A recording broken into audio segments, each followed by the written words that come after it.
मैथिली को शास्त्रीय भाषा की सूची में शामिल करने का अनुरोध किया गया। सीएम नीतीश कुमार के निर्देश पर बिहार सरकार ने यह अनुरोध भेजा है। शिक्षा विभाग ने केंद्र सरकार को आधिकारिक अनुरोध भेजा है। वहीं जेडीयू के कार्यकारी राष्ट्रीय अध्यक्ष संजय झा ने इसकी जानकारी दी है। सीएम नीतीश कुमार के निर्देश पर बिहार सरकार ने यह अनुरोध भेजा है, जिसमें शिक्षा विभाग ने केंद्र सरकार को आधिकारिक अनुरोध भेजा है। तो मैथिली को शास्त्रीय भाषा की सूची में, यानी क्लासिकल लैंग्वेज की उस भाषा की सूची में जिसका कहीं ना कहीं भारत की सभ्यता और भारत की संस्कृति से जुड़ाव है, तो मैथिली को शास्त्रीय भाषा की सूची में शामिल करने का अनुरोध।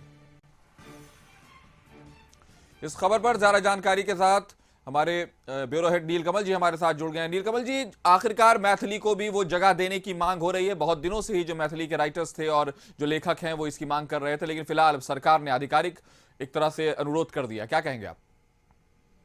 बिल्कुल, देखिए कासिम, आपको बता दें कि अक्टूबर के महीने में दिल्ली में जब परिवहन, पर्यटन और संस्कृति संबंधी स्थायी संसदीय समिति की जो बैठक हो रही थी, उस समय जेडीयू के कार्यकारी अध्यक्ष संजय झा जो हैं, उन्होंने संस्कृति मंत्रालय के अधिकारियों को इस संबंध में जानकारी दी थी और उनसे अनुरोध किया था।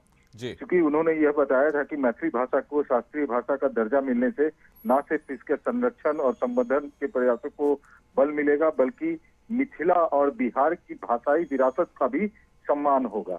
और इसके अलावा मैथिली भाषा के प्राचीन ग्रंथों में जो ज्ञान की बातें रखी गई हैं, दुनिया उससे अवगत हो सकेगी। तो यही सब कारण था कि जो बिहार सरकार के शिक्षा विभाग के द्वारा एक आधिकारिक तौर से अनुरोध का पत्र केंद्र सरकार को भेजा गया है। अब ये देखना है कि केंद्र सरकार बिहार सरकार के अनुरोध को मानते हुए इसे कब शास्त्रीय भाषा की अनुमति देती है। जी, तो फिलहाल अब ये देखना है कि कब आखिरकार इस अनुरोध को मान लिया जाता है और शास्त्रीय भाषा की कैटेगरी में मैथिली को रख दिया जाता है। तो हमारे साथ जुड़ने के लिए आपका शुक्रिया।